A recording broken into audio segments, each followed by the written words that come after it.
দোয়া করার মধ্যে একটা দোয়া সবাই শিখে রাখবো বলে আমার সাথে, লা ইলাহা ইল্লা আনতা সুবহানাকা ইন্নী কুনতু মিনাজ জালিমিন। পারি না সবাই? দোয়া ইউনূস, তিরমিজি শরীফের 3505 নম্বর হাদিসের বর্ণনা। আল্লাহ নবী বলেন, দাওয়াতু জিন্নুন ইজ দাআওয়া হুয়া ফি বাতনিল হুত লা ইলাহা ইল্লা আনতা সুবহানাকা ইন্নী কুনতু মিনাজ জালিমিন। ইউনূস নবী মাছের পেটে বলছে, আল্লাহ আপনি ছাড়া কোনো ইলাহ নাই, সুবহানাকা আমি আপনার পুত পবিত্রতা বর্ণনা করছি, সুবহানাকা আল্লাহ আপনি মহান, আপনার পবিত্রতা বর্ণনা করছি, ইন্নী কুনতু মিনাজ জালিমিন আল্লাহ আমি তো জালেমদের অন্তর্ভুক্ত হয়ে যাচ্ছি।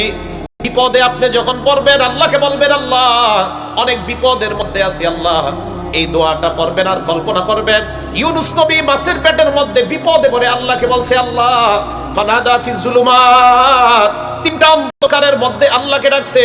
একটা হলো রাতের অন্ধকার, আরেকটা হলো মাছের পেটের অন্ধকার, আরেকটা হলো নদীর নিচের অন্ধকার। কয় অন্ধকার?